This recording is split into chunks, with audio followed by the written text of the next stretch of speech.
What's the matter with us? We lose sight of everything. It's a girl killed tonight. It's all we can think about is dinner.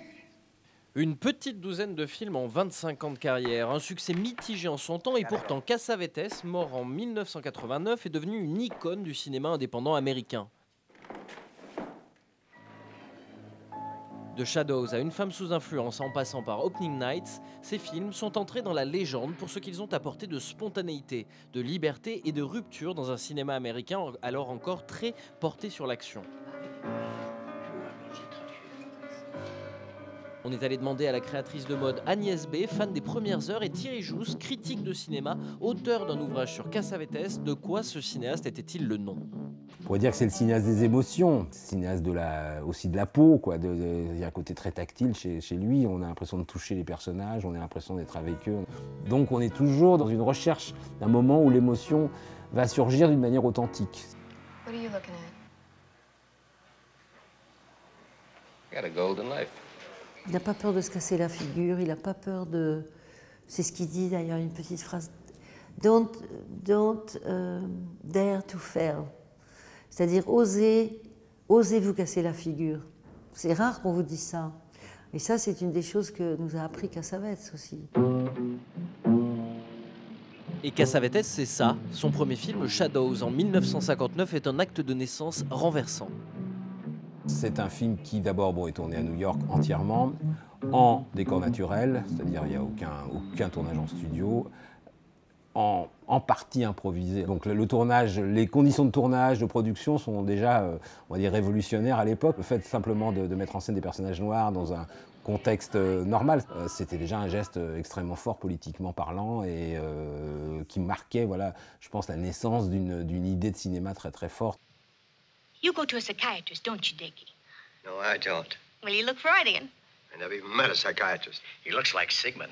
Yes, he does. Listen, do you know that Freud said if you go to the bathroom, it's supposed to be sexy or something? Sick. C'était extraordinaire sa manière de diriger les acteurs. D'ailleurs, j'avais vu à Cannes la classe de Jenna, la masterclass, et elle disait que les acteurs ne savaient jamais quelles allaient être les répliques de l'autre. Même s'ils se connaissaient très bien, ils avaient chacun leur texte et ils ne connaissaient pas le texte de l'autre, ce qui fait que à chaque fois c'était tellement vécu, tellement sensible. Now you let me finish, because you're a man who doesn't say what you mean very well.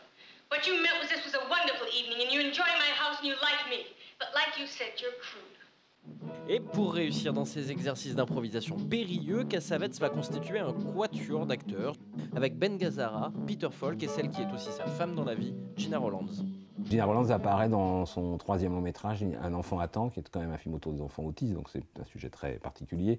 Et surtout, effectivement, à partir de Faces, ça va être un peu une sorte de tornade et elle va devenir peu à peu, disons, la figure centrale féminine, en tout cas, du cinéma de Cassavetes. Gina Rolands va connaître ses plus grands rôles ensuite avec Une femme sous influence et Opening Night notamment. Elle a apporté, voilà, une autre dimension, une folie aussi.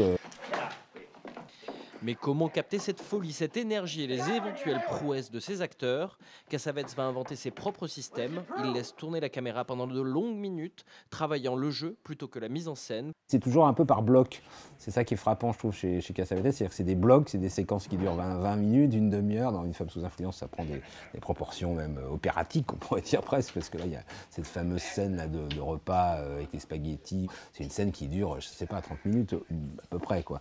Mais ce qui capte, c'est comment, effectivement, quelque chose va dégénérer, comment quelque chose va tout d'un coup devenir inquiétant alors que ça ne l'était pas 3 minutes avant, et ainsi de suite. Voilà. Et donc la durée, elle a un sens pour arriver justement à capter ces basculements, ces moments où ça part dans une direction imprévisible.